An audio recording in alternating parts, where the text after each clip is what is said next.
Hola, ¿cómo están? Bienvenidos a un episodio más de Fútbol Sin Cassette. Gracias al auspicio de Total nos encontramos con el señor Omar Quintana, dirigente deportivo, muchos años en el Club Sport Emelec, también como deportista. Le agradecemos por la oportunidad y hoy para contarles que nos acompaña también el señor Abad, colega Jefferson Abad, nos va a acompañar en esta entrevista con el dirigente Omar Quintana. Señor Quintana, muchísimas gracias por la oportunidad. Sabemos que no tiene tanto tiempo muchas veces y ya se ha dado acá un espacio para estar con nosotros en Fútbol Sin Cassette. Muchas gracias y bienvenido. Bueno, antes de nada, un cordial saludo para ustedes, para este programa que está desde hace algunos años en el Ecuador, y para mí es una inmensa satisfacción poder tener la oportunidad de dialogar con ustedes. Vamos a la historia, ¿no? A los inicios, don Omar, sabemos que usted llega como deportista, como basquetbolista en el Club Sport Emelec. Luego va creciendo en la historia del Club Sport Emelec y nosotros vamos a los inicios de cómo lo convencen a usted para ser dirigente deportivo, presidente de la Comisión de Fútbol en ese año 79 que logran un título al final, en enero ya de 1980. Bueno, yo nací en el básquetbol a temprana edad, jugué en primera categoría en el Club Sport Emelec y tuve la suerte de ser un jugador de élite que entrenaba todos los días. Siempre tiraba 300 tiros diarios como mínimo, lo que me hizo tener un gran tiro de media distancia, pero en ese momento se contabilizaban solamente 2 puntos. Y en ese tiempo, en el Estadio Capol, había en la calle San Martín y Pío Montúfar, que daba esa esquina, había una cancha de básquet. Sí. Y ahí estaba la cancha de fútbol. Entonces ahí conocí a todo el Emelec, el Emelec de Paternoste, uno de los equipos que tiene una gran historia de los 5 Reyes Magos, y conocí yo quizás a uno de los mejores futbolistas que vi en mi vida, que es Jorge el Pibe Bolaños, que se lo podría comparar en ese entonces con Omar Sibori, que yo jugaba en la Juventus en Turín. Y bueno, entonces tuve mis primeros contactos del fútbol, llegué a ser seleccionado del Ecuador a los 16 años y medio, fui a los Sudamericanos de Lima, fui a Sudamericanos de Argentina, jugué también en Venezuela con un gran suceso, jugué 2 partidos que metí 27, 28 puntos, y después también fui a España, donde jugué en Estudiantes, pero ahí tuve un percance, y entonces el periódico Marca destacaba que había llegado el ecuatoriano Quintana, quien demostraba grandes condiciones. Y siempre estuve considerado entre los mejores jugadores de basquetbol del Ecuador, y nos retiramos prácticamente nosotros invictos en los campeonatos nacionales del Ecuador. Recién después de unos años perdieron, pero todos mis compañeros, o sea, fuimos campeones, nunca nos perdimos ningún campeonato. Y en el MLE también fui su capitán por 10 años y fui considerado también en una época, hace unos 10 años, me dieron un premio como el mejor jugador de la historia del Club Sport Emelec de básquetbol. Y también yo iba al béisbol, al Rick Park, cuando comencé a jugar al béisbol. Después iba al Yello Uraga y también era un amante de ese deporte, y jugaba vóley, también jugaba tenis a un gran nivel, y siempre me gustó mucho el deporte y prácticamente nací en él. Y yo considero que es una ventaja, un privilegio de que Dios te da de ser un deportista, porque es como que tienes una llave, cuando vas a visitar a la gente, es que como una llave maestra, porque todo el mundo siempre ha jugado algo. Alguien ha jugado algo y te condensa que jugaron vóley, que jugaron al pepo, que jugaron billar, que nadaban, y siempre lo único desagradable era que me sentía mal porque cuando iba donde los doctores, hasta dentistas, siempre me hacían pasar y yo no hacía cola. Y entonces también tuve una etapa que también hice publicidad, por ejemplo, fui A temprana edad hice propaganda de cigarrillos largos. Ah, ya. Pero fui a visitar a un doctor y el doctor me dijo, joven Quintana, ¿le puedo dar un consejo? Le dije, claro, aunque a usted le parezca mentira, eso era en el año 60, yo firmé un contrato con Cigarrillos Larg por una sola publicidad, nada más que una, y me pagaban $1000. Harta plata en esa Sí, época. entonces hice una propaganda de cerveza y también cobré lo mismo, solo por una vez. Yo tenía 19 años. Entonces el doctor me dijo, vea, joven Quintana, me dice, usted hace muy mal en hacer propaganda de cigarrillos Cerveza. y de cerveza. Le Porque dije, era deportista. claro, porque era deportista, entonces le dije, pero es que lo que pasa es que me están pagando bien, pues, y yo necesito esa plata, le dije. ¿Y en el básquet cuánto ganaba don Omar? Es que ya le contesto. Y entonces en ese momento renuncié a salir nunca más en propaganda de LAR. Y después vi, por ejemplo, que salía Ronald Reagan, que salía en propaganda De cigarrillos, famoso, de Marlboro, cigarrillos, John Wayne también. Pero me retiré y tuve que, como el dolor de mi alma, casi llorando, tuve que aceptar el consejo del doctor y nunca más hice ni propaganda de cerveza y peor de cigarrillos. Y en el básquet, que a usted le parezca mentira, bueno, ya ha pasado el tiempo, lo puedo decir. Yo regresé de España, tuve unos problemas, y entonces yo le dije, hasta que no consiga un trabajo, yo tengo que cobrar. También cobraba $1000 al mes por jugar. Entonces una vez me debían 3 meses, entonces le dije, bueno, yo no puedo jugar porque no me han pagado, y yo tenía 18 años, esto no es posible, le dije.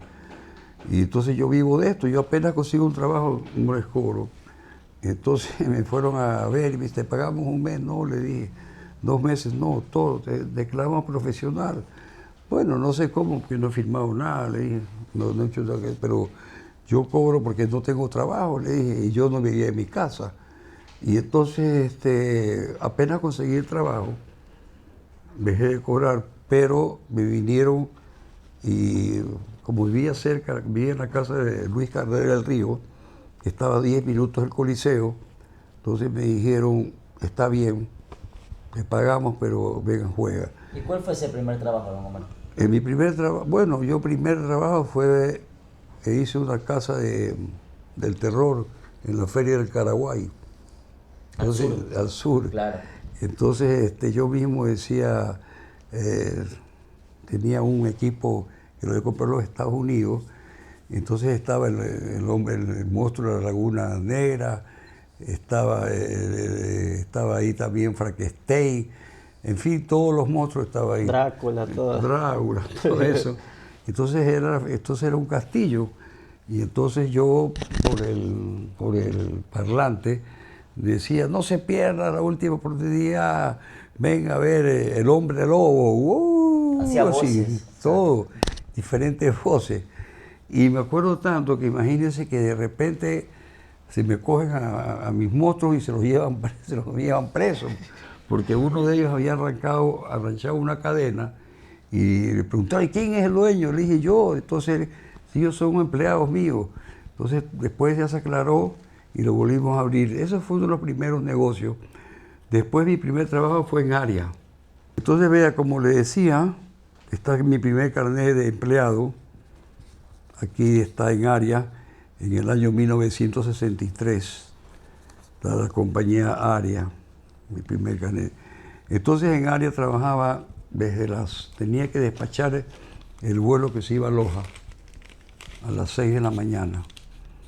Entonces estaba en el aeropuerto y tenía una gran suerte porque el jefe mío siempre le gustaba tomarse sus copas y se quedaba dormido y yo aprendía más, ¿no?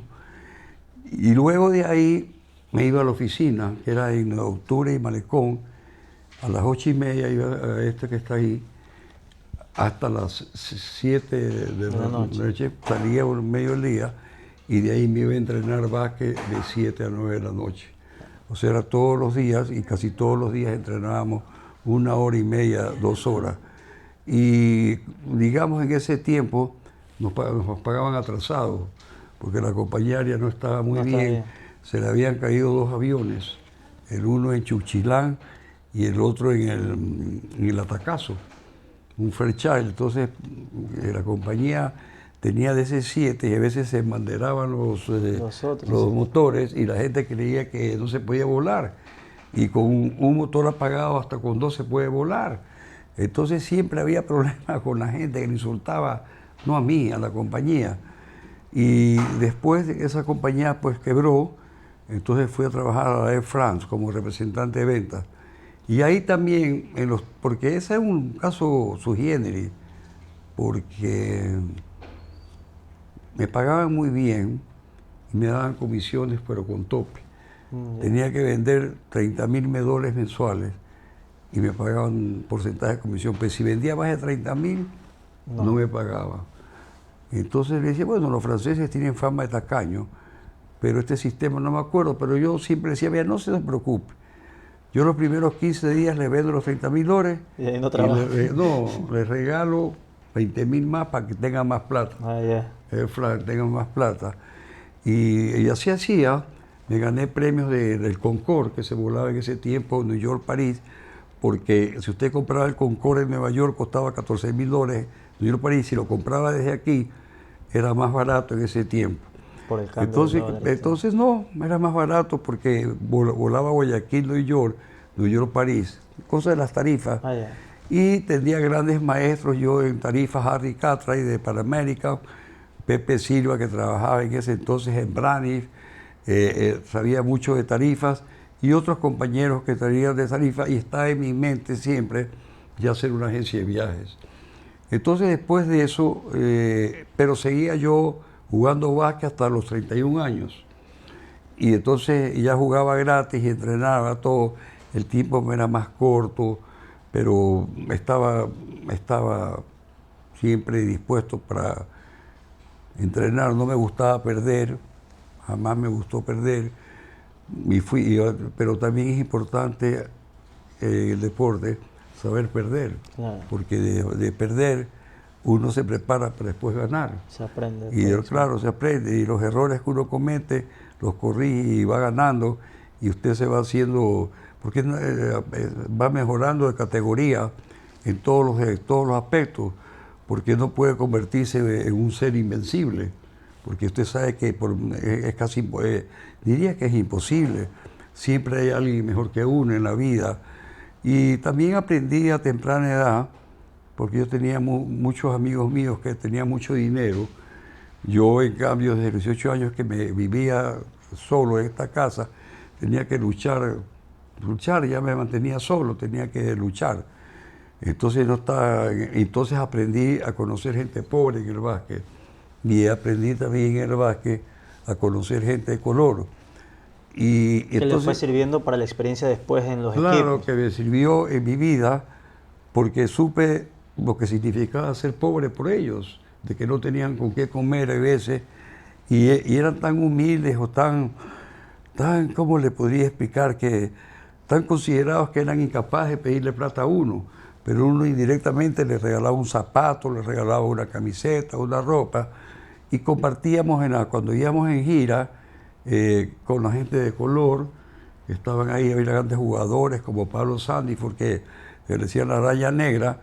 Entonces era una vida diferente a mis amigos, porque mis amigos eran todos hijos de gente de mucha plata, y mi familia, por parte de Vaquerizo, era una familia tradicional del Ecuador, porque mi tío abuelo fue presidente de la República, el doctor Alfredo Vaquerizo Moreno.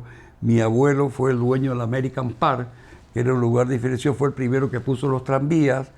Mi madre fue educada en Francia.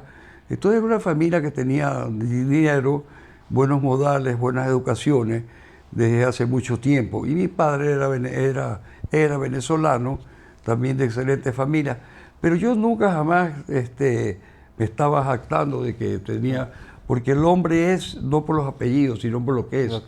Y por eso mucha gente fracasa, porque vive los apellidos que están en decadencia y que no han podido superarse en la vida y están conformes con solamente llevar un apellido, pero los apellidos están, como quien dice, en una sociedad que está en decadencia. Esto no es como Europa, como Estados Unidos.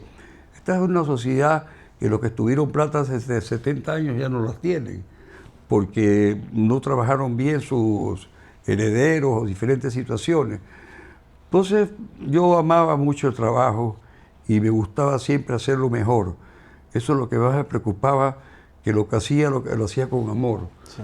Entonces cuando uno tiene amor a lo que hace, entonces tiene una ventaja, porque las otras personas trabajan por trabajar, también del hecho de crear. Y entonces yo a temprana edad, a los 25 años, primero tuve unos taxis también, como 10 taxis. Entonces me pagaban creo 70 sucres cada guardia. Y a los 25 años fui representante y primero en traer los carros sin chofer. Avis Rent a Car, que ya era una compañía maravillosa en el mundo. Sí. Y me acuerdo que todos los taxistas me apedraron mi oficina porque según ellos le estaba quitando el trabajo. Y entonces, bueno, no era así. Y entonces después ya funcionó, pero fui pionero de las construcciones en las lomas de Urdesa y pionero en Avis Rent a Car. Y seguí en el deporte hasta que me casé en el año de 71, me retiré del deporte y a través de la vida, la gente el otro día me preguntó, usted, señor Quintana, ¿cuántas veces ha sido campeón como jugador y dirigente? Y yo nunca había contado. Entonces le dije, cuando ya conté, le dije, no creas que me quedo gran cosa y te voy a quedar pesado, le dije, pero he sido campeón 47 veces. ¿Cuántas? Me dijo, 47 veces. 10 como atleta y las 37 como indiferente, campeón de béisbol, 6 veces campeón de básquet como dirigente, 14 años consecutivos campeón de natación con la Academia Diana Quintana. Ese es un récord importante y este año vamos a volver a hacer, por 15ª vez vamos a quedar campeones. También hice una pelea por el Campeonato Mundial de Box, Samuel Serrano contra Miguel Herrera, que casi ganamos esa pelea, pero fui boicoteado por la televisión y entonces fue una noche muy triste porque perdí $100,000 allá por el año 70. El único que no disfrutó de esa pelea fui yo, porque estaba llorando en mi casa de la pérdida que había tenido. Pero lo importante es saberse reponer, porque siempre reservaba un poco de plata por si acaso a uno le vaya mal. Porque en la vida también, como un estado, ¿por qué a veces los estados fracasan? Porque cuando, por ejemplo, no tienen reserva y se viene el precio del petróleo abajo, entonces el país se convierte en un caos. Cualquier terremoto, y si no hay los recursos necesarios guardados, entonces hay un fenómeno de que colapsa el país. Sí. Entonces uno va aprendiendo en la vida, y yo siempre conversaba con personas mayores. Yo conversaba por ejemplo, con el señor Hugo Suárez, que era mucho mayor que yo, que era el gerente general del Banco Territorial, el señor Tito Intriago, de inmensa recordación para mí, porque él había sido ministro de Finanzas de Velasco. El señor Víctor Maspón, que también era un acaudalado señor, exportador de café y cacao, prácticamente era un maestro para mí, que fue mi socio también por una parte, gracias a un cuñado mío, Horacio Feró. Y entonces tuve la suerte, le dije, de comprar mi libertad a los 24 años. Y yo me di cuenta que este mundo del trabajo, que es lleno de comentarios, es lleno de envidia. Sí. Entonces yo dije, puchica, yo estaré, porque entre las anécdotas más espectaculares de mi vida, y por qué dije no trabajo para nadie, porque yo trabajaba para ARIA.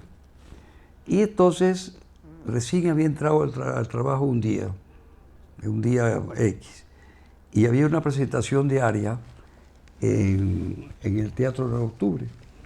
Y por tantos años de ARIA, y ahí presentaban a Chabuca Granda.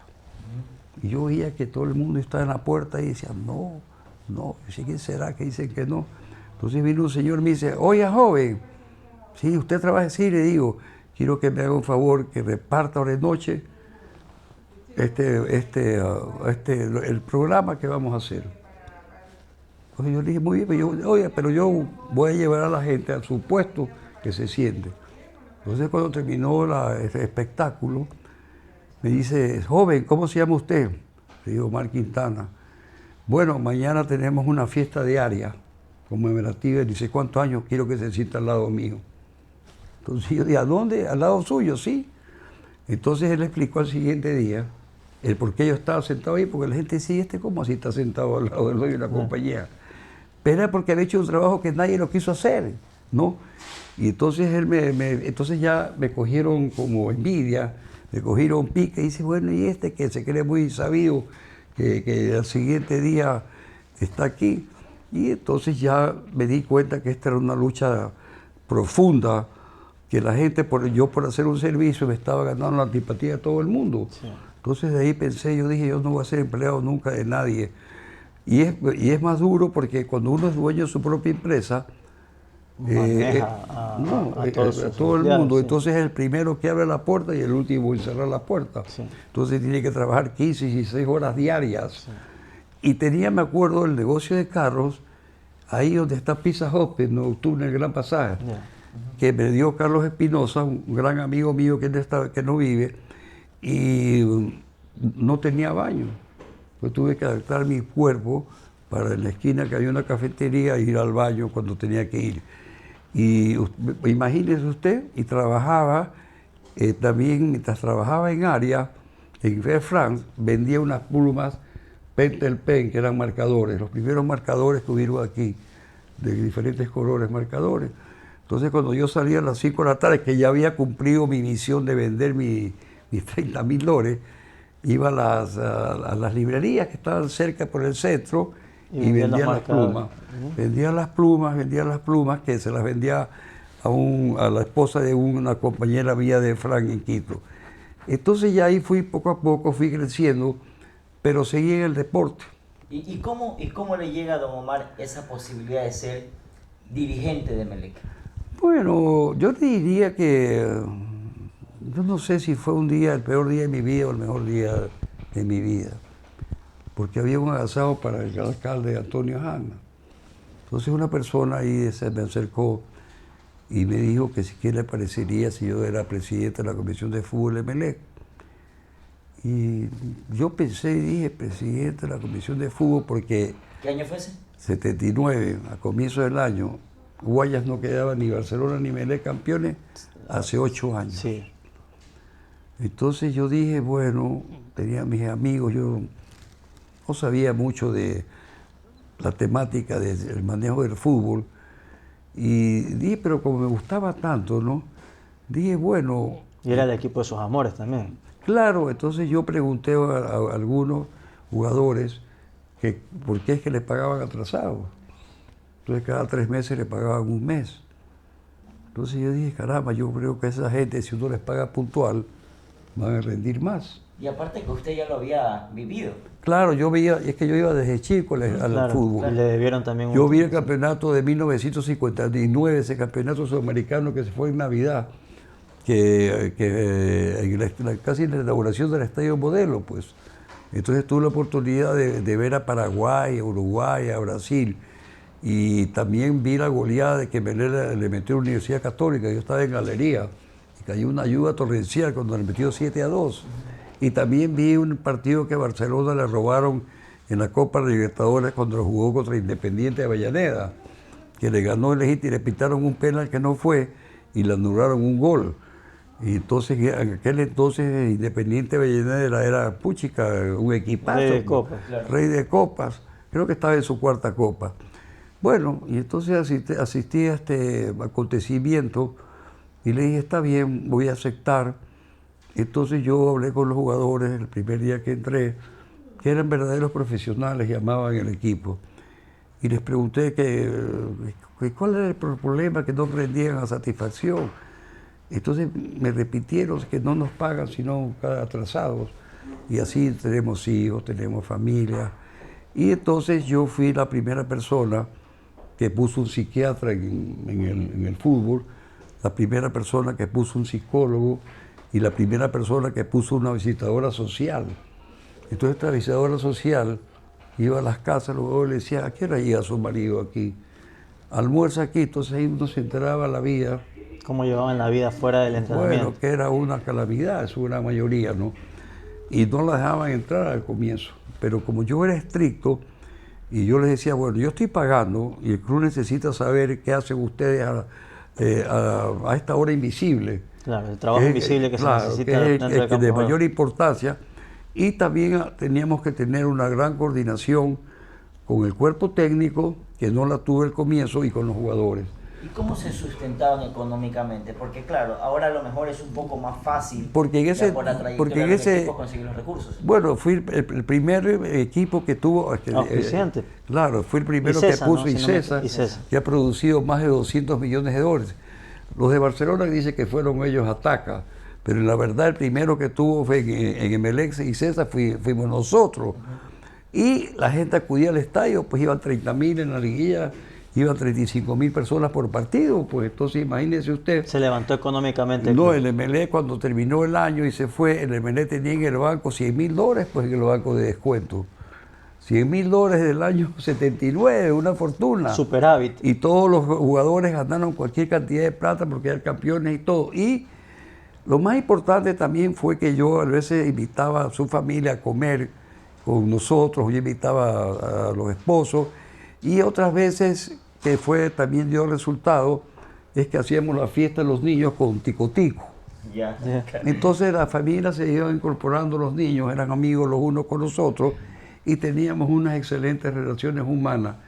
Y yo, claro, era un dirigente que estaba basado mis conceptos en disciplina. O sea, todo mi trabajo en mi vida ha sido basado en disciplina. Pero era también ¿No? un poco de estrategia para saber cómo el jugador estaba en el entorno después de que Bueno, saliera es que del entrenamiento. claro, porque yo había visto, por ejemplo, había tenido la suerte y la dicha de Dios de ver a grandes jugadores de básquet en los Estados Unidos. Entonces allá eran más liberales, pero de todas maneras le preguntaba, el atleta decía como Will Chamberlain, que era uno de los mejores que metió en un partido 120 puntos, él decía, bueno, el mejor trabajo que me puedo curar es que cuando no entreno, me tengo que cuidar. Ese es el trabajo invisible, dice. Sí. Porque la gente cree que me doy la braga mía, pero tengo que estirar mi cuerpo, tengo que hacer media hora de gimnasia, tengo que tirar 300 tiros, en fin, tengo que dormir temprano, no puedo estar tomando, no puedo, por eso soy un gran atleta. Y entonces, En esa primera presidencia, ¿quién era el más inquieto? ¿Quién era el que como que había que estar atrás de él y ahí, bueno, siguiéndole los pasos? El Papi Perlaza que estaba ahí era cosa seria, pero los jugadores mayormente eran sanos, o por lo menos rendían en la cancha, ¿no?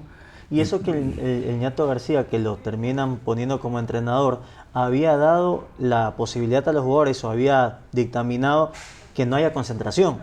No, eso fue una discusión Me bastante imagino, grande. eso justo le pregunto por el tema de disciplina y no concentración. No, porque entonces cuando fue, y ahí nació la leyenda de que yo visitaba a los jugadores. Fue porque, imagínese usted que estábamos jugando la liguilla del año 79. Entonces jugamos el primer partido, un día miércoles en Riobamba, no sé, contra el Técnico, no me acuerdo bien. Y el segundo partido era el sábado en Guayaquil contra otro equipo. Entonces yo dije, llegaron, pues empatamos 2-2. Y yo dije, ¿cómo podemos empatar 2-2 con este equipo? Que mi equipo vale una fortuna. Y este equipo, entonces nosotros teníamos, por ejemplo, ya teníamos que le dábamos medicina, teníamos doctores, teníamos todo, pues ya tomaban leche, tomaban todo para Ya eran más estar mejor. profesionales. Profesionales. Entonces llegaron y jugaban el sábado. Entonces se me ocurrió, dije a las 8 de la noche, digo, en mi casa, y digo, bueno, voy a ver dónde están estos jugadores, ¿no? Y ninguno estaba en la casa. No, entonces, bueno, entonces salí y comencé, pues, que no encontraba a nadie, no encontré a nadie. Puta, dije, qué raro, ¿no? ¿Y las esposas qué decían? No, porque yo le decía, está aquí fulano, no, dice, ya mismo llega, no le hice problema yo. Pero entonces como a golpe de 11 de la noche, o 12 y pico, los encuentro en la casa de Benigno Santomer, puntero derecho del Emelec. Puta, todos ahí bailando y con toda la vaina. Y yo lo llamé a García, no había celular, le dije al profesor, le dije, Eduardo, aquí están en fiesta. No, que eso no es verdad. Bueno, venga, viene. Y entonces tuvimos una discusión telefónica. Y entonces Benigno Santomer, que no lo he visto hace años, que usted lo puede entrevistar, me dijo, vea, señor Quintana, o presidente, tengo un serio problema. Le digo, ¿qué te pasa? ¿Estás enfermo? No, me dice. Mientras más me acerco a la bola se me aleja más. Entonces, a ver, repíteme lo que estoy... Que mientras más me acerco a la bola se me aleja más. Ya sé, tu problema es sencillo, le dije. ¿Y cuál es la solución? Que dejes de fumar. Entonces le dije, deje de fumar y la bola se va a acercar solita. Y entonces ya le dije, se concentra. Pero yo, hasta ese momento, que era en el mes de diciembre, yo tenía antes las votaciones a favor, 4-3. 3-2, perdón. Entonces el doctor Hidalgo me dijo, mira, Omar, esto hay que ser democrático, dice que mete aquí a 2 personas más, que era el señor Nelson Arroyo, que descanse en paz, y el señor Fará, que no sé si vive o no vive. ¿Eso fue para decidir si concentraban o no? No, para seguir caminando. Yeah. Entonces nos reunimos y perdí la votación, 4-3. Entonces, muy bien, le dije, lo siento en el alma, le dije, he perdido, pero no voy a acatar esta decisión, le dije. Yo estoy corriendo un riesgo, yo pongo todo mi talento, mi economía para este club y por lo tanto se concentra. Y si no, aquí tiene su equipo, me voy a mi casa. Entonces se armó otra discusión y los encontré en una casa, casualmente a ellos a las 12 de la noche, conspirando contra mí. A los dirigentes. Sí. Pues sí, oye, Omarcito, estábamos esperando, y a mí esperándome. Sí, ni me ven invitado. Sí, claro, esto es una discusión muy agria. Y entonces tuve discusión con Estavillo, que era el profesor que me dio un departamento mío y le boté los televisores por la ventana a las 3 de la mañana. Claro, Te largas de aquí, le dije. Entonces ya hubo una situación muy fuerte, pero se concentraron.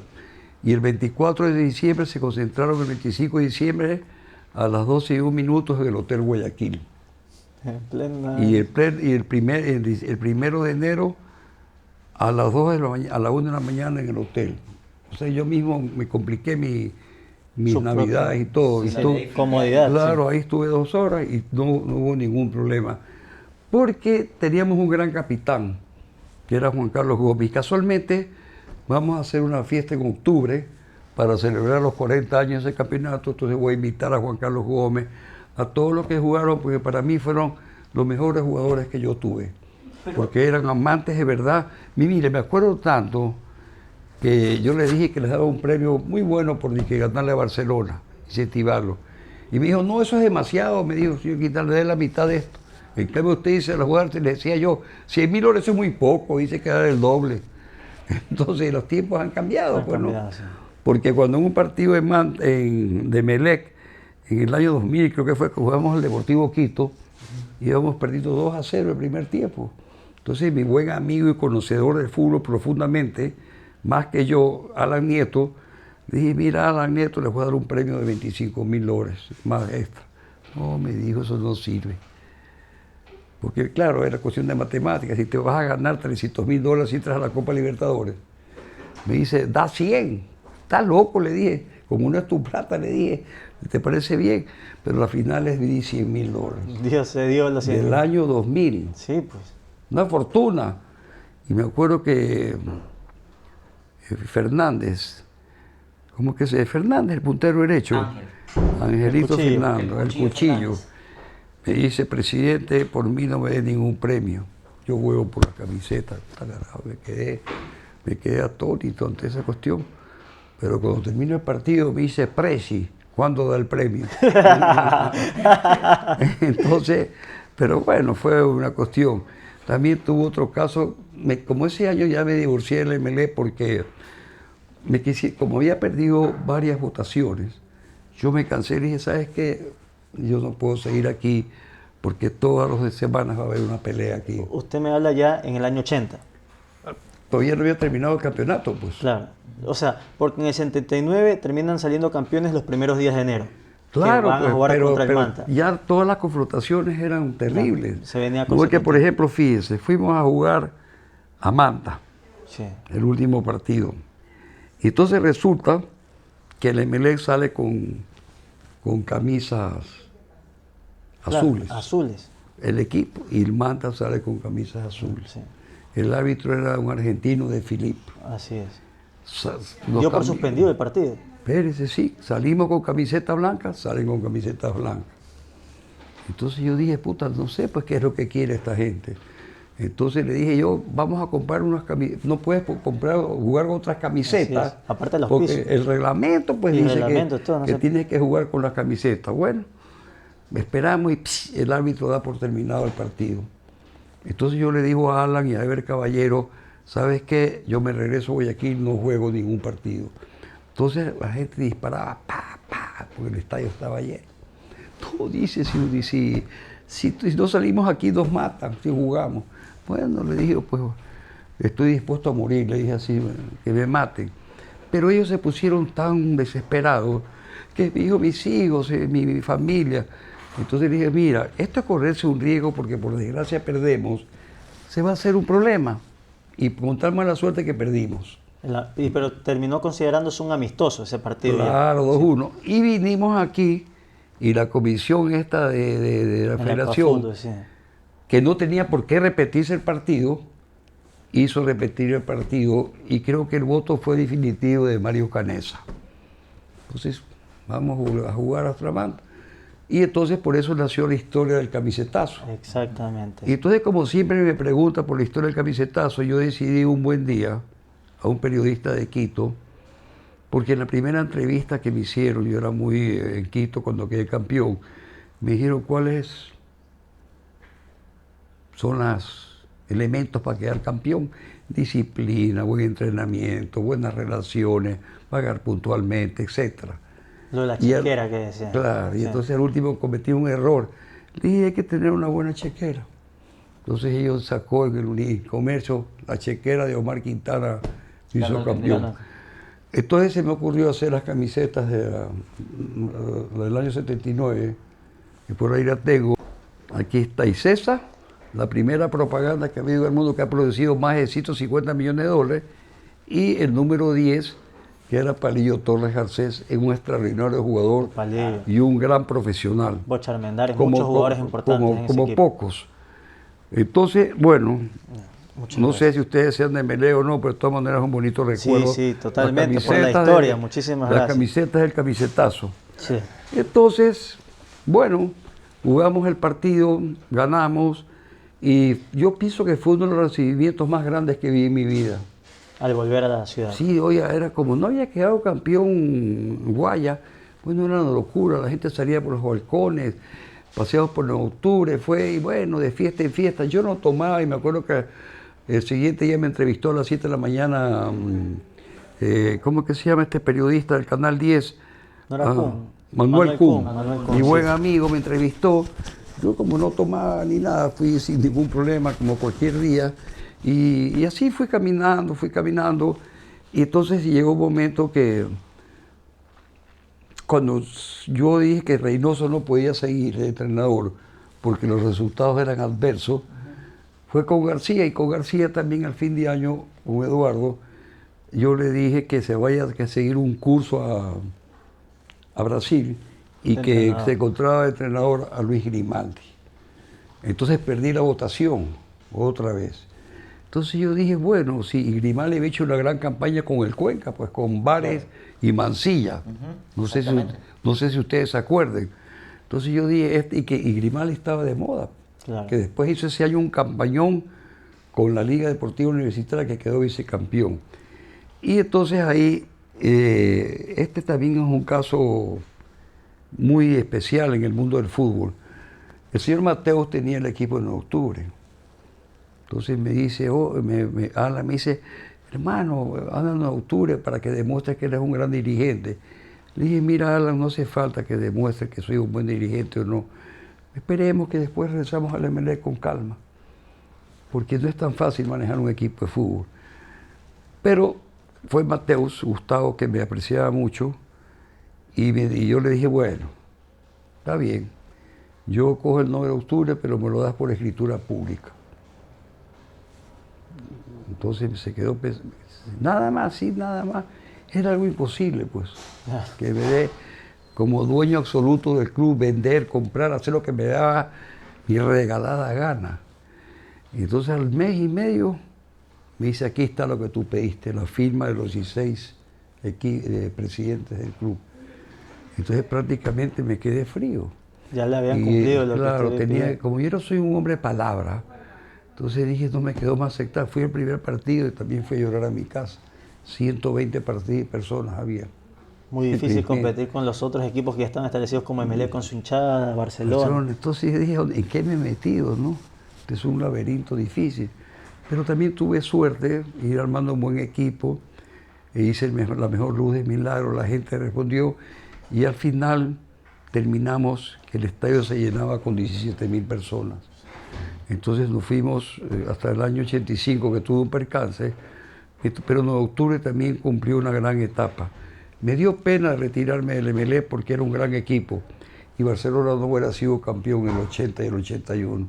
¿Usted entonces se retira antes de la campaña del 80? ¿No estuvo en el 80? Estuve en el 80 cuando Emelec quedó campeón. Sí, pero de ahí... Pero ahí después de pocos días, cuando perdimos aquí con el equipo de Santa Fe de Bogotá, con gol de Eladio Vázquez 1-0. Copa Libertadores. Y contra el América de Cali 2-0, gol de Pedago. Ganamos en Santa Fe, Bogotá, y perdimos con el América de Cali de los chicos Orejuela Rodríguez, que estaban de los capos de la mafia, que tuve la oportunidad de conocerlos. Yo ni sabía que trabajaban en eso, pero bueno, me pitaron, el primer tipo 0-0, me pitaron un penal y lo expulsaron a Torres Garcés y me ganaron 4-1. Y me acuerdo tanto que el siguiente día estábamos en el Hotel Intercontinental. Y el siguiente día viene este chico Bellini, que era presidente de la Federación Colombiana, viene con Miguelito Rodríguez. Entonces yo los insulto a los dos, diciendo que me dan, pero un insulto de alto calibre. Sí. Y me llama el dueño del hotel, el gerente, a decirme que me retire del hotel, porque se corría el peligro que le pongan una bomba. Entonces yo le dije, hermano, ya los voy a llamar. Yo los llamé por teléfono, discúlpame que sí, que dice que tú sabes. Para apaciguar un poco. Claro, la verdad, ya, y vinieron y se acabó el problema. Y después ya sabes la historia de ellos, qué pasó. Entonces también fue una situación de que para que veas cómo estaba el fútbol. Entonces fui el 9 de octubre y quedé 2 veces vicecampeón. Emelec nunca me ganó. O sea, nunca me ganó, no me pudo ganar. Y Barcelona siempre le ganaba, yo lo eliminaba en la etapa final. O sea, se quedaba rezagado, claro, porque en octubre le dio una vez 5-1 con Pereira. Y entonces, y claro... De ahí nació esa frase, Barcelona no me ganó ni con Emelec ni con 9 de octubre. No, Barcelona, no, pues sí me ganó algunos partidos, pero los países... Sí, pero lo que pasa es que cuando eran los partidos claves para seguir avanzando, no me ganaban. No ganaba. Ustedes se quedaban afuera pues, de la disputa de los títulos. Ya después del 85, cuando caí detenido por el peor presidente de la República, que es Febres Cordero, entonces ahí quedó campeón Barcelona, porque mejor dicho, todos los jugadores así del Deportivo Quito aparecieron después en Barcelona. Y ahí era presidente el señor Romero, que no había podido quedar campeón ni el 82, ni el 83, ni el 84. Y yo le dije una frase, mientras yo esté en el fútbol, tú nunca serás campeón. Porque él era melexista, conmigo iba al estadio, pero como era mi concuñado, le dio envidia, no sé qué le dio, y se metió al fútbol. ¿Está bien? Y con Barcelona. Claro, siendo yo tenía melexista. No, y lo peor de todo que él usaba pues el dinero de la molinera, que era el señor Novoa, que era mi suegro, y yo no tenía, era mi plata. Yo no, que a mí me decían, a ver, paga. Entonces tenía que luchar contra este equipo poderoso porque era manejado con el dinero del señor Novoa, no con el Isidro Romero. O sea, estaba luchando contra el hombre más poderoso del país, pues, y que era mi suegro, pero también era suegro de él. Entonces yo creo que, entonces ahí ya, en esos años que estuve detenido, 85, 86, 87, 88, que estuve encerrado en una clínica sin salir de un cuarto, casi 4 años, cortados los teléfonos, en fin, no se podía salir del cuarto. Entonces estaba siempre inspirado yo en un gran libro que me dio la fuerza para poder sobrellevar esta carga que tenía, es el libro de Fidel Castro, La historia me absolverá. Entonces este libro a mí me reforzaba mi mente y mi espíritu de lucha y podía seguir adelante. Entonces ante este bloqueo que me había hecho este hombre, de cortar los teléfonos de la clínica, mantenerme incomunicado 90 días, porque mi padrastro era dueño de la isla Santay. Y entonces yo defendía a mi madre porque mis padres le sacaron una boleta de captura y tuvo que vivir en el exterior como 7 años. Y me parecía estar a mi madre y me parecía algo absurdo de este hombre. Y entonces, bueno, fue muy trágico, pero tuve los jugadores me los llevaba a Grimaldi, me llevaba a visitar, que estaba en el Emelec. Y entonces ahí tuve un proceso que prácticamente me retiré del deporte porque tenía esta situación. Y en octubre no pudo quedar campeón porque uno de los años, no sé si fue el 83 o el 84, Piñeiros de Nacional era presidente, era ministro de gobierno. Entonces imagínense, con el árbitro que siempre pitaban mal, siempre han sido los árbitros, siempre ha sido cuestionado muchas veces en el mundo. ¿Alguna vez usted dijo, don Omar, que Don Omar es el cantante de reggaetón, yo soy Omar nomás. Decía alguna vez usted que Isidro Romero era el rey del arbitraje. Bueno, yo no lo decía todo el mundo. Yo lo que hacía era, pero porque era un clamor popular, pues, o sea, cada vez que iba perdiendo el Barcelona, un penal. Y yo para ganar la Barcelona era una lucha titánica, pues, porque jugaba siempre contra 12 jugadores, pues, 13, sí. 11 y 3 árbitros, 14.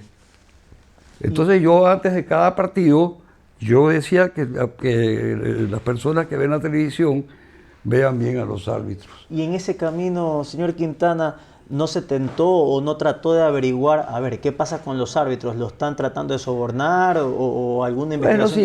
Bueno, sí, salieron pues en los periódicos algunas cosas de Barcelona, pues hubieron algunas cosas que fueron descubiertos jugadores, pues ustedes lo saben más que yo, pues que no vale la pena nombrarlos porque a lo mejor los mandaron a hacer, inocentemente cayeron en la trampa. Ustedes se deben de acordar, pues hubieron varios jugadores que se vieron involucrados en esto. Y que el fútbol es como una mafia, el mundo está compuesto por mafias. Entonces el Vaticano también hay que estar bien para sacar los votos. Y todas las partes, si usted quiere sorprender, hay mafias pues en todas partes. En la política está bien llena de mafias. Y así por el estilo. Y el fútbol también, por ejemplo, si al Real Madrid no le hubieran pitado tantos penales y tantas cosas, no sería el campeón de Europa. Pero yo el año pasado vi a un señor en un programa que dijo el por qué Real Madrid es campeón. Yo soy madridista del equipo real, pero cuando vi eso dije, oye, este hombre tiene razón. No sé si usted vio el programa. No sé si serán los el por qué Real Madrid es campeón. Bueno, le habían regalado como 4 Champions. Yo sí vi las últimas que le regalaron, pues, ahora en los últimos años. Y entonces en el fútbol también, los árbitros, cuando jugaba Barcelona, siempre pitaban a favor. No, entonces todo el tiempo era cuestionado y no nació de mí. La gente decía que Barcelona siempre jugaba no era con un jugador más, eran con 3 más, los 3 árbitros. Entonces era difícil competir. Pero como lo mío estaba basado en lucha titánica de día a día, porque por ejemplo cuando fue en octubre entrenábamos a las 6 de la mañana, se levantaban, desayunaban en Milagro, entrenaban, después del desayuno, después del desayuno, descansaban, entrenaban a las 11:30, dormían y entrenaban a las 5 de la tarde. Entonces era un control absoluto del juego, estaban ellos siempre atentos, por eso en octubre también se convirtió en un equipo imbatible, el Super 9, y tenía buenos jugadores. Y en fin, la vida del deporte fue algo maravilloso que me pasó en mi vida. Considero que eso le sirve mucho a uno, porque le enseña lo más importante que le dije es a perder. Y cuando uno defiende sus causas, porque yo no soy una moneda de oro, cuando uno defiende sus causas, siempre es cuestionado, porque yo siempre estuve no donde se está mejor, sino donde está el deber. Y jamás, así como a los 24 años compré mi libertad, que me ofrecieron trabajos, la Mercedes-Benz, el señor Andrade me ofreció un trabajo maravilloso, le dije que no, y varias personas le dije que no, que yo había comprado mi libertad. Y para mí hubiera sido también muy simple comprar 5 haciendas y venderle el banano a mi suegro, el señor Novoa. Sí. Pero yo decía, no, a lo mejor si yo hago mi hacienda y mi banano, él considera que no es el mejor y va a creer que yo estoy, que porque soy el yerno de él, tiene que comprarme el banano. Decir, no, porque todo el mundo decía, cómprate una hacienda que tienes vendido en el mercado. Le dije, no, hermano, no quiero tener problemas con nadie. Y no lo tuve, o sea, me llevé bien, fue como un gran maestro que siempre lo admiré, pero yo le digo honestamente, me sentía feliz con ser un hombre libre y no iba a retroceder otra vez a trabajar para alguien. O sea, a temprana edad tuve la suerte de ser impactado, de saber lo que es la pobreza también. Cuando estuve en España estuve una época muy, muy mala. Entonces yo decidí, yo no puedo ser pobre un solo día más en mi vida. Y entonces así, todas estas lecturas también que he traído a través de mi libro, que he leído mucho, me llevaron por ejemplo, en primer lugar me decía, hay 2 cosas muy importantes para triunfar, que eso me lo dijo el señor Federico Intrago. Dice, todo el mundo le dice que sí. Entonces me vas a fracasar en tu vida. Tú tienes que aprender a decir no. Sea el que sea, pase lo que pase. Segundo lugar, nunca garantizas a nadie. Ni a tu medida hasta así, ni a tu hermana, ni a tu mamá. Otra gran verdad. 2 garantías que no fueron pocas, me fueron pésimas. Y yo conversaba, como se lo dije al comienzo de esto, con estas personas mayores que habían vivido 40, 50 años. Iba absorbiendo la entonces, claro, el talento de ellos, sus conversaciones. Y otro me dijo, mira, Omarcito, me dice, si tú quieres aprender en tu vida algo, aprende a escuchar. Lo que pasa es que tú sabes que a veces los seres humanos nos inventan un hombre que no eres. Entonces te dice que eres prepotente, que eres malcriado, que no se puede hablar contigo, que eres medio loco, que es lo que no te dicen. Y te hacen una fama en la cual tú no eres. Porque yo aquí contesto mi teléfono a todo el mundo las 24 horas del día. Al 0999 44 34 70, teléfono que lo tengo hace más de 20 años. Recibo visitas, no me lleno que sí, que vengan mañana, que vengan después de 3 días. Lo pudimos experimentar cuando vinimos aquí. Y entonces, hay veces, claro, por las diferentes cosas que tengo, porque en la mañana yo estoy dedicado a cuidar mi salud. Claro. Porque yo no soy un jovencito, pues no tengo 76 años, entonces tengo que preocuparme, estar en excelente estado. Soy diabético hace 35 años, que la diabetes me la ocasionó cuando estuve detenido, porque siempre pensaba que me querían matar. Entonces yo tenía un cuarto en que tenía una claraboya, y por la claraboya yo me asomaba a quién era, porque me hicieron 3 atentados. O sea, me dieron 2 golpizas, que me salvé porque había leído Guerra de Guerrillas de Ernesto Guevara, en la cual te dicen que si tú estás en un círculo y estás en el centro, estás fregado porque no sabes de dónde viene la patada. Cuando te pase algo, dice contra la pared o la ventana. Entonces, como me corté yo mismo con este aparato que está aquí, y aquí está, vea. Entonces, con esto que era para poner en los libros, aquí así, entonces yo cogí y hice así, ¡pac! Y me corté la pierna. Ahí tengo las fotos y todo. Entonces, con eso salí a la ventana. Dije, Alfilio, me matan.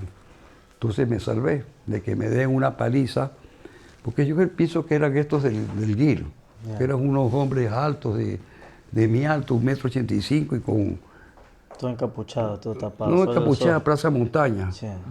Y entonces yo seguí los consejos de Ernesto Guevara. Para salvarse en ese Para entonces. salvar mi pellejo. Y entonces ahí me iban a visitar los jugadores y de varios dirigentes del país que me fueron a visitar cuando yo estuve en Machala. y muchos de ellos no los pude recibir porque estaba incomunicado.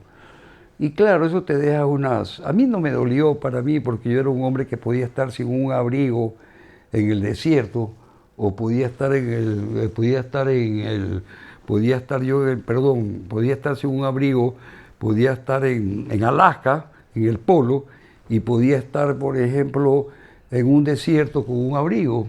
Entonces yo tenía ese pensamiento. Me dio pena por mis hijas, porque ellas deben haber sufrido mucho en el colegio por todos los artículos que sacaban, la verdad, de Omar Quintana. Y entonces, felizmente, tuve la bendición de Dios de que llegué a ser hasta presidente del Congreso después de eso. Sí. Y bueno, y siempre que le agradezco profundamente a mi amigo Dará Bucarán Ortiz, extraordinario ser humano, que siempre me dijo en el año 98 si quería ser candidato a la presidencia de la República. Entonces yo le dije, mira, la verdad, esto es muy complicado. Además, si yo llego a ganar contra Magua, este hombre me derroca enseguida, Pérez Cordero, y lo derrocó a él, derrocó a Lucio Gutiérrez y a Magua. Más vale, pensé en mi cuñado, Álvaro Noboa, que estuvo a punto de ser el presidente. Lo que pasa es que le hicieron un fraude también y ganó Magua con fraudulento. Y después siempre me he ofrecido ser alcalde, ser prefecto y todo, pero siempre le dije que no, que yo estaba contento con lo que tenía. Y ahí volví otra vez al deporte, en el año 97, cuando el señor Ponce, Enrique Ponce Luque, que venía a ser tío político mío, me invitó a participar en Melec. Y entonces ahí también utilicé la misma metodología anteriores, tanto en Melec como en Octubre. Y aquí, cuando yo entré, encontré que había unos jugadores talentosos que les puse los extraterrestres, que se los puse yo, y estaban ahí jugadores viejos que no se acomodaban a mi sistema, o yo no me acomodaba al sistema de ellos. Entonces hacían partidos amistosos. El primero lo perdí yo cuando jugaron, déjame, perdón, préstame el teléfono, que me va a estar llamando este doctor.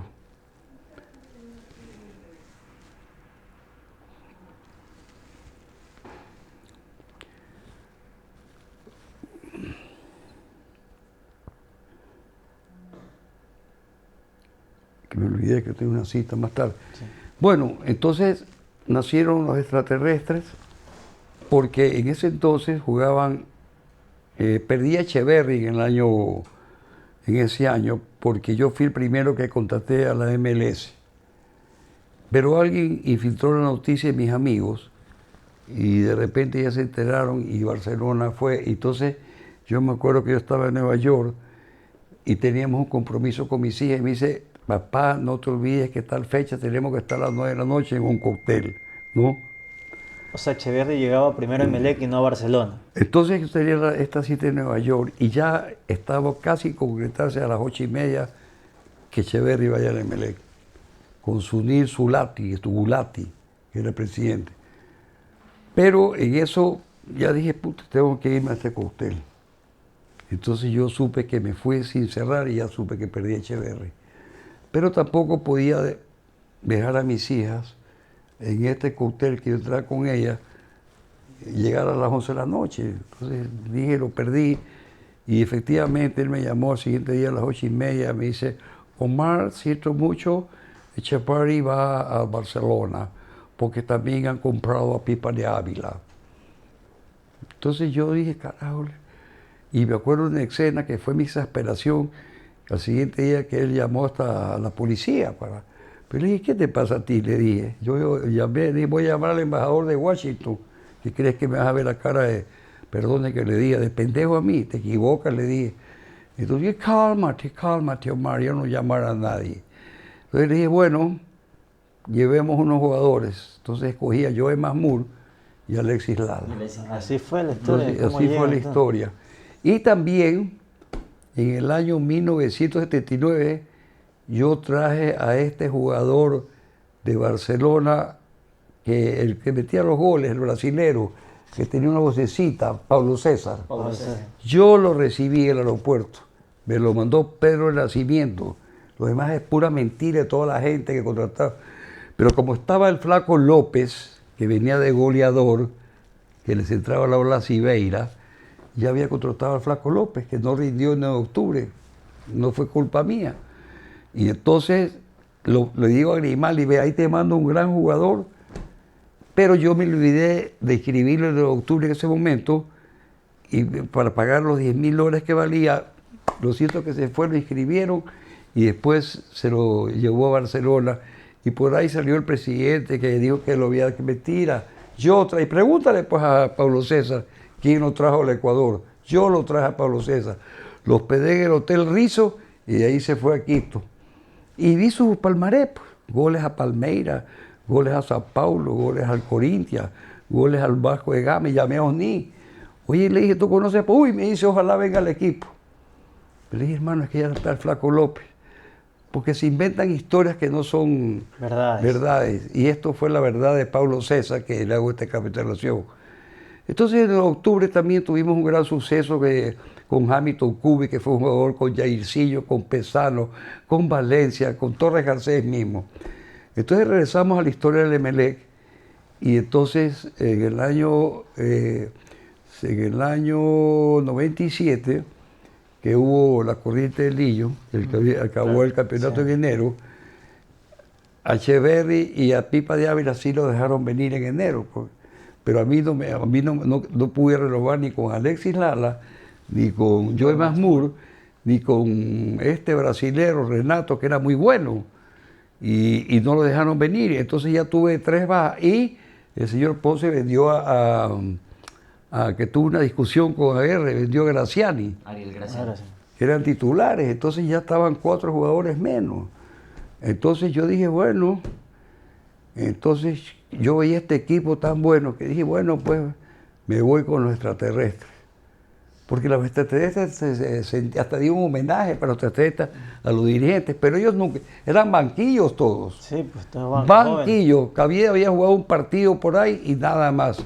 Cuando yo los cogieran, todos eran banquillos, nadie los hacía jugar. Cuando vino esto de liguilla, que ganamos a Barcelona 2-0, nos empataron 2-2, y entonces yo ya vi que en el año 98 ya quedamos campeones en la primera rueda, que le ganamos en el estadio. La gente solamente se acuerda de lo malo. Sí. Le ganamos a Liga 3-1, y por eso nos clasificamos a la final, que después perdimos 7-0. Exacto, 7-0. Pero fue una pérdida. ¿Pero qué cree que pasó? ¿Que pudieron haber ganado antes de clasificar a la final y la final pasa el 7-0? Mucho se habla del mediocampo. No. El 7-0 fue muy simple. Cuando nosotros ganamos aquí 1-0, yo ya la vi negra.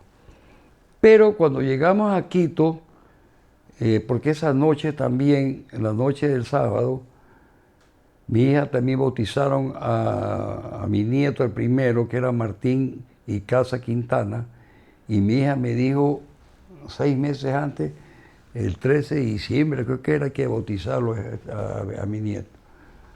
Y Tim consiguió ese el domingo ese, consiguió el partido, entonces no podía viajar el sábado. Claro. Entonces en la noche, el señor Lazo me cambió la alineación, y yo viajé en el siguiente día a la mañana. Y cogí por el bus cerca de llegar al estadio. Y Pocho Jar, que es amigo de usted, me llamó a las 3 de la mañana. Me dice, mira Omar, te tengo una mala noticia. Le dije, ¿qué ha pasado? ¿Que alguien se ha muerto? No, dice, está vendido Máximo Tenorio. Llámenlo y pregúntele en esta entrevista. Le dije, ¿tú estás seguro? Pero ¿por qué te voy a decir? Entonces yo fui el siguiente día y le dije, pues sabes que no juega Máximo Tenorio. Entonces armó una discusión con el señor Lazo. Pero como se estaba agranando la discusión, no quería yo seguir, porque después me iban a echar la culpa mía, que yo era el culpable de esta derrota por haber hecho esta escena. Entonces fuimos al camerino. En primer lugar nos recibieron mal, nos daban golpes a la entrada, a los jugadores en las pies, en los brazos y todo. Entramos al camerino, nos encerraron en el camerino, nos quitaron la luz eléctrica, la apagaron, no teníamos oxígeno, nos pusieron pica pica en toda la ropa, tenía pintura también todo y estas aguas que te ponen que te deshidratan enseguida. ¿Cómo se llaman estas cosas? Que te deshidratas de salinas. Ya. Entonces yo llamo al Tito Acosta que encerrados, sin poder salir. Entonces lo llamo y no se puede, que no se puede. Lo cierto es que como yo había el 9 de octubre había retirado el equipo contra el Deportivo Quito. Usted quería retirar el equipo. Entonces, sí, no lo podía retirar porque esa vez era una multa. Pero lo retiré al equipo. Aquí lo retiró. Pero sí, lo iba a retirar por segunda vez, pero la segunda vez perdías la categoría. Ya pérdida de categoría, sí. Entonces ya no tuve que salir. Y entonces el señor Lazo puso un equipo ofensivo. Él no está con nosotros, pero yo le dije, en nombre del Padre, del Hijo y del Espíritu Santo, amén, te meten 4 goles. No fueron 4, fueron 7. Y usted si ve la alineación, vea que jugamos con puros delanteros. Claro. Entonces imagínense en altura, sin un 5, sin nada de esto. Entonces, claro, y él quería que le renueve el contrato, pero le dije que lo sentía mucho, que no se lo podía renovar, y yo me eché la culpa. Y después tuve la satisfacción de quedar bicampeón en 2001, en 2003. Tuve también la alegría de ser finalista de la Copa Merconorte, que hoy día sería la Copa Sudamericana, que nadie se acuerda. Tuve también unas mayores glorias en el fútbol ecuatoriano de haber vendido al jugador Iván Cabies al Perugia de Italia. Y es el único contrato, Patricia, histórico. Es el único contrato que fue refrendado en la embajada de Roma para que sea un traspaso transparente. Aquí se lo voy a enseñar. Pásame eso de Iván Cabies. Cuidado, se me cae. Y yo preveyendo que esto iba a ser, porque imagínense, Claro, era una porque fortuna. Mucho se habló de en cuánto se lo vendió el flaco Cabies. Sí, que no, siempre dije la verdad. Y aquí está, vea.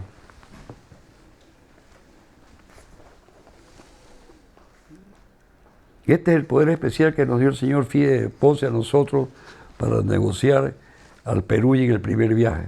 Lo ha legalizado en la embajada, ¿no? Sí. Pero aquí todo perfectamente bien, Pérez. Y aquí está. FIFA, dice. Algunos, a los pocos periodistas que están en contra de uno y siempre hablan más de la cuenta, este es el único contrato en la vida republicana del Ecuador que casualmente, para ser transparente, fue notarizado en Roma. Aquí está. Acerque la cámara si quiere para que vea.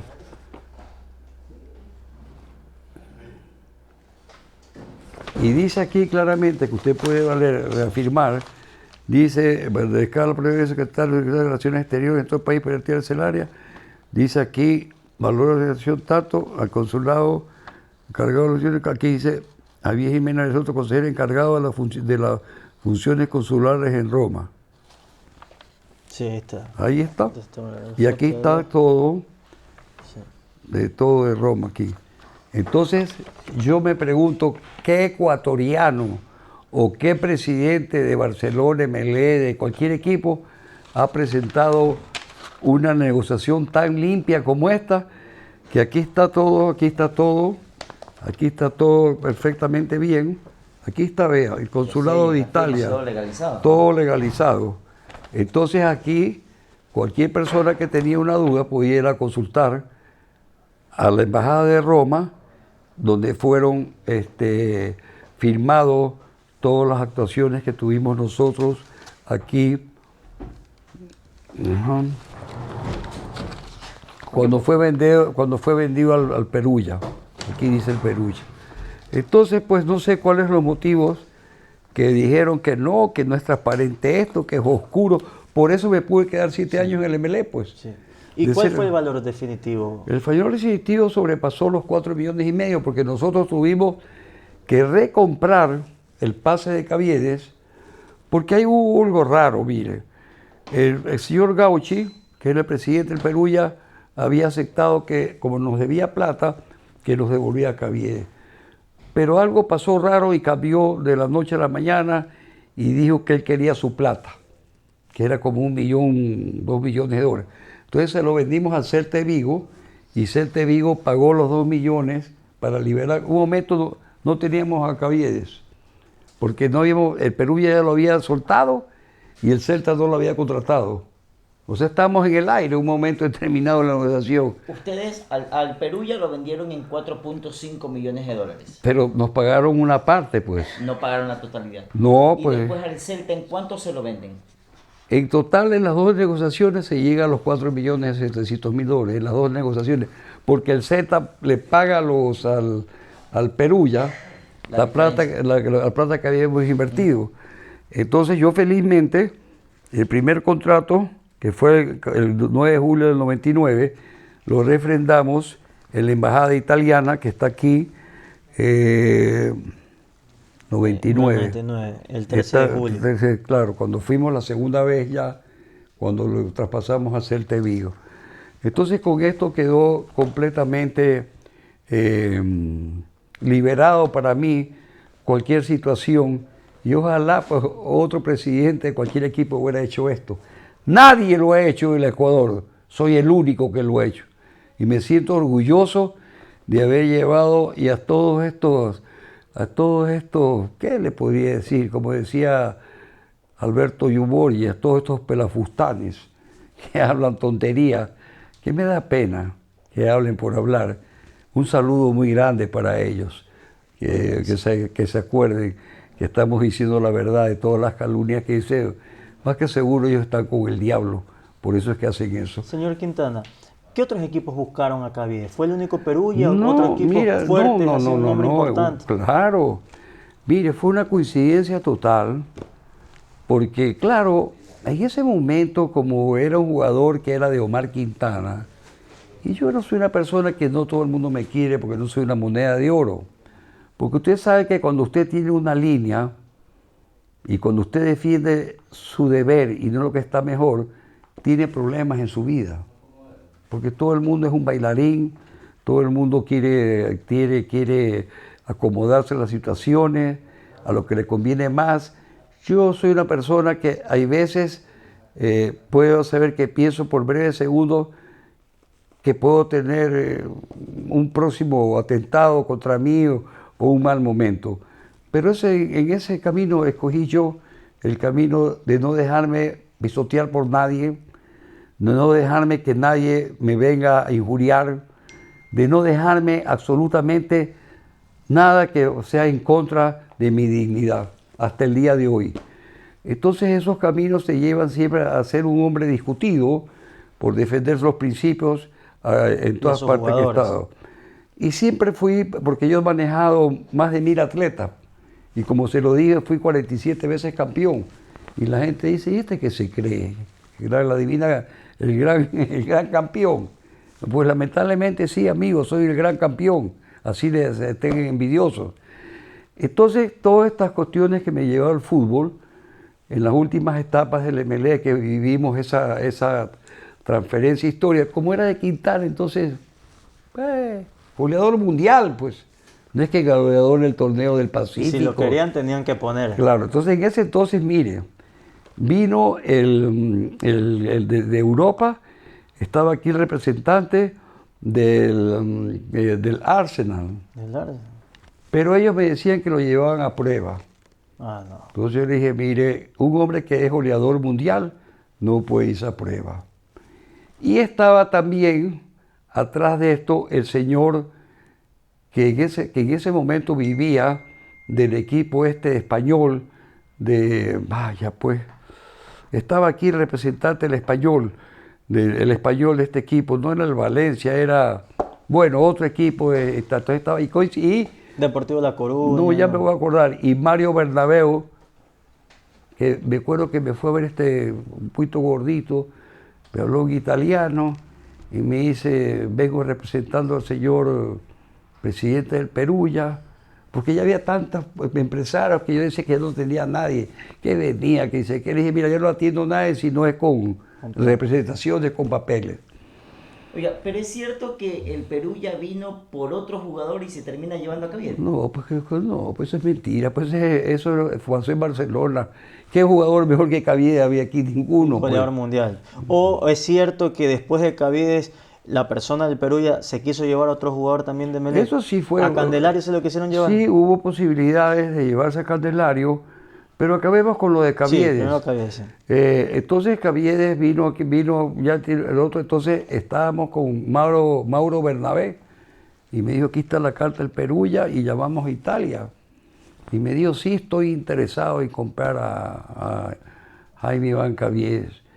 Era cerca de fin de año. Yo bajé a Italia antes de Navidad y viajé el 28, el 29, llegué aquí el 31 con la completa. Y entonces fuimos allá a Perugia, una linda ciudad, y bueno, entonces me tenían una táctica, no dormí casi 2 días, cada 3, 4 horas me cambiaban de personaje. Entonces ya llegó como al día y medio, le dije, mire, si usted, ya esta táctica no sirve, a mí no me van a vencer. Yo puedo estar 5 días sin dormir, le dije. Ustedes se van a querer dormido, no yo. Me pone el presidente o me voy en un avión en 2 horas. Entonces ahí apareció el presidente, que me esperaba en la oficina en Roma. Y ahí hicimos la negociación, se firmó, nos tomamos una foto y se quedó Caviedes en el Perugia de Italia porque el entrenador Castañer lo pidió. Lamentablemente Castañer se lo cesaron, vino un Boskov que ya se murió, que era un hombre visceral contra los latinos, ¿no? Entonces era un hombre que prácticamente el Real Madrid le hicieron los jugadores una huelga, porque era un hombre controvertido que prácticamente estaba en contra siempre de los jugadores latinos, y les tenía fobia. Entonces en un partido que estuvimos en Italia que le ganó al Inter, y me acuerdo que la primera jugada que hizo en ese gol, lo tiró de cabeza a Simeone.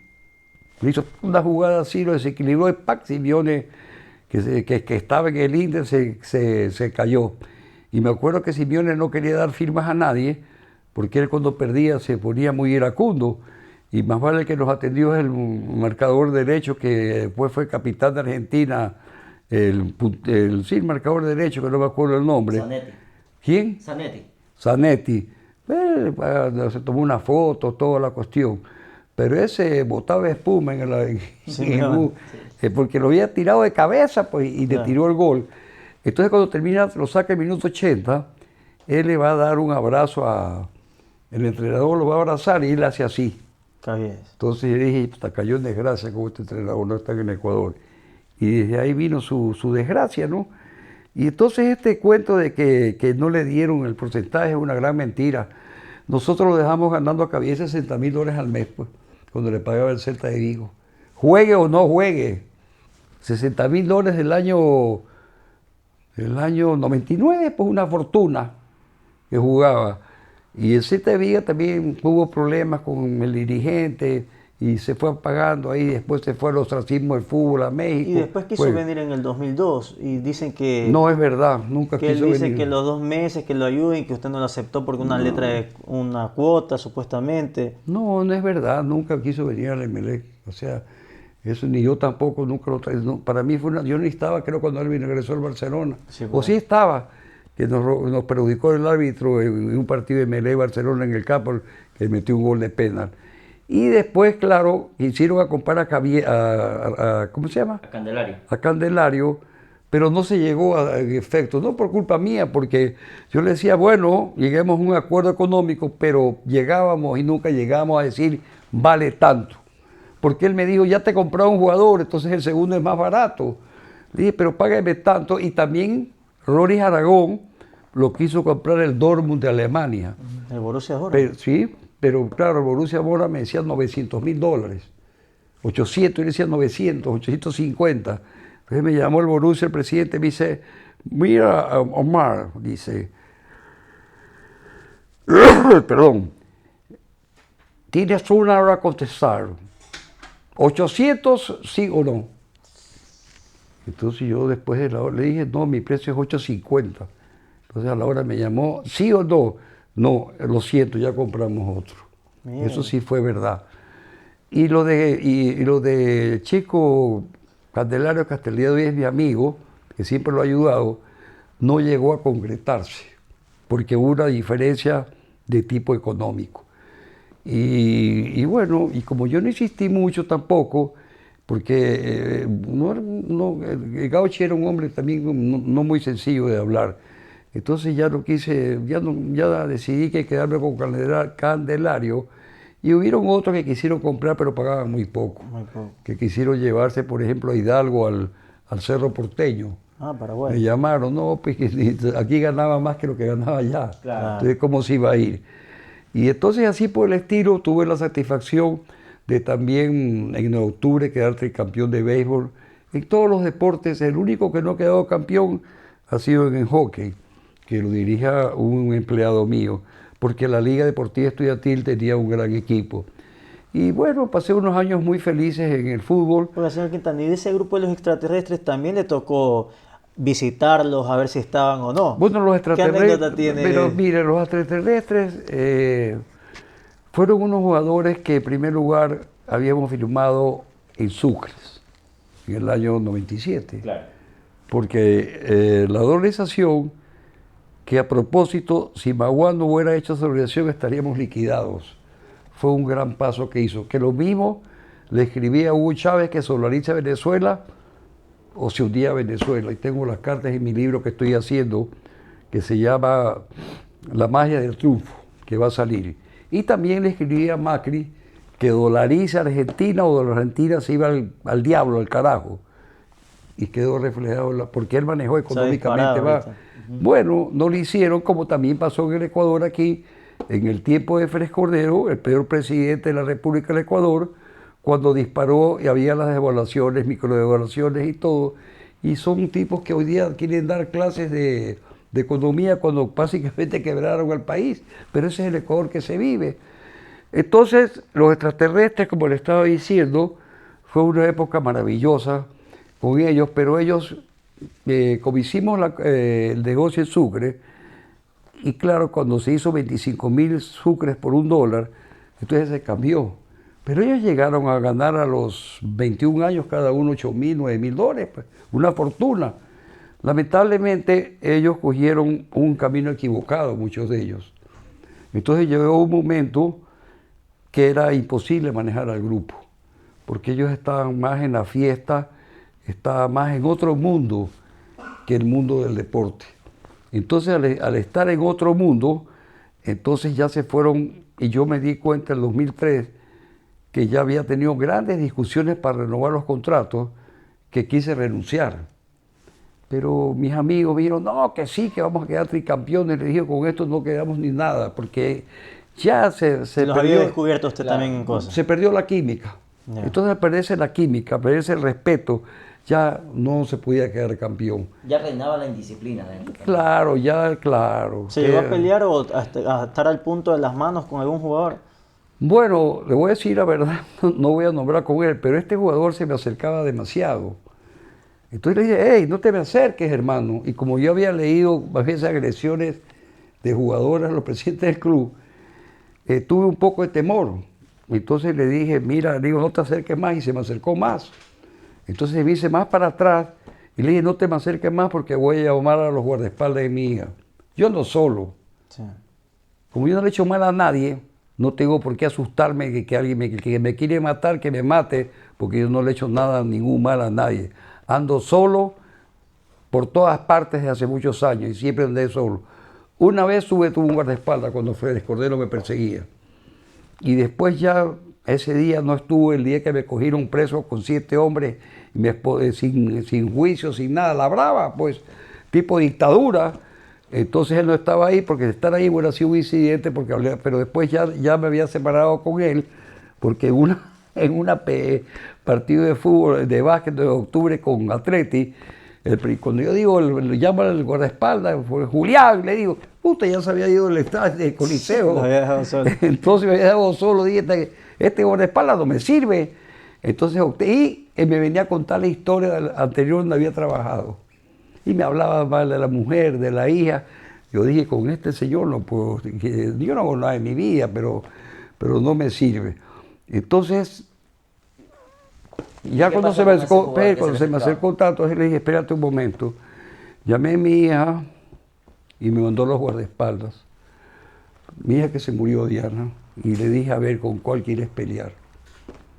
No, que dice, ¿qué? Que yo no quiero pelear, que dice, no, pues si son de tu edad esto, que pelea con ellos. Tú me llevas muchos años. Entonces, imagínense lo que llegamos, porque él me deseaba, seguía discutiendo y se me acercaba. ¿Y para qué tenía que acercarme? No sé para qué. Y claro, era fuerte. Pero felizmente se asustó con los guardaespaldas. Oye, usted está la anécdota también que se lanzó al agua, con los jugadores le enseñó a cabecear a Otilino, hay mucho. No, mira, no, eso es que mire, estaba lloviendo, pero fue un error mío. Porque usted sabe que cuando hay tormentas eléctricas, han habido muertos con esos de la América de Cali, claro. Pero no era tormenta eléctrica. Y entonces tenían 3 días sin entrenar. Entonces era martes, miércoles y jueves. Y jugábamos el domingo. Entonces yo llegué al estadio, y entonces me leí y estaba otra vez sin entrenar, conversando en el camerino. Le dije, profesor, vámonos afuera. No, que sí, que está lloviendo, que los chicos, bueno, afuera nos vamos. Entonces cuando ya estábamos afuera, yo ese día estaba de terno blanco. Entonces me saqué el terno y ¡pras! Me tiré una plancha aquí. A la cancha. Entonces comencé a jugar fútbol así, o jugar básquet con la bola así, tac, tac, así, tac, tac, tac. Bueno, le dije, para que veas, sí se puede entrenar. Entonces, vamos a entrenar. Como no era una tormenta, pero después me arrepentí, después de un año, porque ese día que vi que se habían muerto unos jugadores en Cali, dije, mira lo que yo expuse a estos jugadores, pero no la tormenta eléctrica.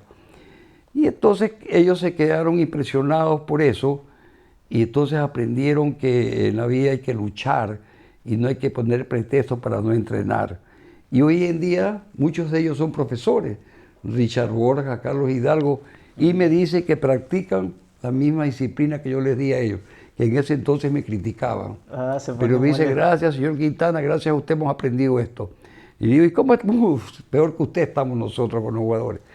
Entonces, ¿y cómo era la relación con Otilino? Porque es que tiene esa experiencia de que bueno, Otilino... a Otilino usted le tenía ahí trabajando. Pero es que Otilino, no, yo le enseñé, yo con le ayudaba a cabecear era a Lupo Quiñones. Pero con Otilino fue un caso especial porque Otilino la gente le gritaba, muérete, hijo de perra, cuando fallaba los goles. Y el papá de Otilino creo que tomaba con el papá. Entonces él un día vino llorando y me dice, Omar, ya no resisto más, presidente. Los gripos me atormentan, no puedo jugar. Haga algo por mí, sale de mi vida. Entonces yo dije, bueno, ¿qué puedo hacer con este hombre? Yo dije, con este hombre lo único que puedo hacer es mandarlo a Santa Rita, que estaba Vilés y Torres Garcés. Entonces yo los llamé, que no me cobraron nada, le enseñaron a jugar, le enseñaron a patear, y metió no sé cuántos goles en Santa Rita, y vino a jugar a la Copa Merconorte, y quedó goleador de la Copa Merconorte. Sí. Y ya se convirtió en una estrella, porque él era un gran muchacho, corazón, pero él le gustaba un poco el trago. Entonces le decía, Otilino, tú vas a triunfar. Y era muy veloz y muy fuerte Otilino, pero era un hombre realmente muy bueno. Tenía un corazón muy grande. Y cuando pasó esa tragedia, porque yo siempre le dije a él, si tú no juegas, ¿cuáles eran los lemas de Emelec? Si tú eres jugador, por ejemplo, te expulsaban, tenías que ir al siguiente día, al domingo, al partido. No es que te quedabas en playas. No había vacaciones. Entonces lo que le pasó a Otilino es que lo castigaron y él se regresó. Entonces se murió. Que si él hubiera seguido mi consejo, todavía estaría vivo.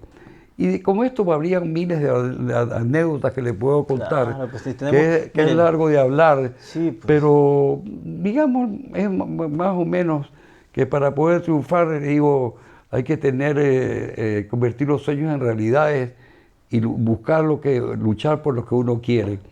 Y todo se puede convertir y todo se puede hacer con la buena voluntad y el espíritu de toda la gente. Señor Quintana, le agradecemos mucho por su tiempo, por su espacio. Yo tengo 2 preguntas cortitas. ¿Qué pasó con Montaño, el colombiano, que era ecuatoriano, estuvo en el 79 con ustedes? Y que después se termina descubriendo que era colombiano. ¿Cómo le cayó esto a usted, un hombre en principio? No, porque yo ya me había retirado. Sí. Porque si yo me hubiera quedado en el Emelec, era sencillo. Supongamos que se aceptaba que era colombiano. Decía, ok, está bien, lo inscribimos como colombiano, pues. Como extranjero. Claro. Entonces, no lo defendieron bien y lo dejaron abandonado, y entonces se fregó el Emelec. Pero si usted le hubieran castigado a lo mejor, porque por esto de los papeles, pero se ha dicho muy bien, castíguenos 3 meses, buscaba una cuestión de castigo por hacer los papeles y entonces jugaba como colombiano. La última, Jefferson Montero, que tanto se habló, que el pase de Montero, que Independiente, ¿qué tiene para decir sobre ese tema? Mire, Jefferson Montero, que apareció en un clásico Emelec Barcelona, y entonces esto en el año 2006, creo que fue 2007, que yo fui al Emelec, me debían una plata y yo no estaba dispuesto a perder más de $300,000. Y ellos tenían miedo de vender a Montero. Pero me di cuenta yo que Montero lo veía que en primer lugar no centraba bien la bola. En segundo lugar, no tenía gol. En tercer lugar, no quería aprender porque yo le decía esa cuestión. Entonces el señor Deller, buen amigo mío, y que lo felicito por el éxito rotundo porque es el único que cree en la juventud. En cambio, Barcelona a todos los jugadores jóvenes no los pone, sino muy pocos. Entonces, yo dije, bueno, está vendiendo, el señor Deller quiere comprar a Montero, está bien, lo voy a vender, le vendí el 70% del pase, o el 80%, y los demás cobraron el 20% como se fue a España. Pero Montero nunca llegó a triunfar, pues. Y entonces los periodistas que no eran mis amigos, cada vez ese Montero lo vendieron, regalaron a Montero, regalaron un fenómeno del fútbol, regalaron al mejor puntero izquierdo que ha tenido el Ecuador, regalaron esta maravilla. Y siempre está en el banco. Entonces la maravilla nunca se llegó a concretar. Y entonces, pero en el tiempo fue bien vendido en el precio que valía. Después se inventaron que no, que era regalado, que no, eso es lo que valía.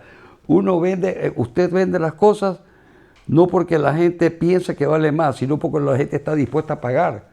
Y después ellos vendieron el 15 o el 20% en mucho más plata al Valladolid, creo que se fue, ¿no? Entonces el Villarreal estuvo... bueno, el Emelec recuperó también una plata a los otros dirigentes, pero no es que... Y entonces yo recuperé mi plata porque si no, yo no podía estar regalando $350,000 al Emelec, pues, porque no se podía. Y siempre hizo lo mismo. El 79 también puse un poco de mi plata, pero cuando la pude recuperar, la recuperé. Y entonces, y este es el fútbol. Ahora, si tengo la mala suerte de perder, pues también me corrí el riesgo de perder, pero tuve la suerte de vender buenos jugadores a Caviedes, tuve la suerte de vender a Jefferson Montero, pero tuve épocas muy malas en octubre, donde perdí mucho dinero, porque no pude vender a ningún jugador en ningún precio, y porque en ese momento, a lo mejor si yo llevaba a Hamilton Cubble a Inglaterra, ya no sale nada. Sí. Si yo llevaba a Hamilton Cubble a Inglaterra, lo hubiera vendido, pues. Sí. O hubiera llevado a Lee Klinger a la Argentina, lo hubiera vendido. Sí. Pero en ese momento no se me ocurrió y estaba contento. Bueno, finalmente, yo le agradezco infinitamente por esta oportunidad que usted me da. Y nos quedamos cortos, de verdad que podemos haber conversado. Sí, podemos otro día, porque habrá otra oportunidad. Le mando un gran saludo a todos los amantes del fútbol y sobre todo al equipo más querido del Ecuador, que se llama el Club Sport Emelec. Porque cuando uno le pregunta a una mujer o a un hombre, le pregunta, ¿tú qué te prefieres? ¿Ser el ídolo o que te quieran más? Y todo el mundo dice que me quieran más.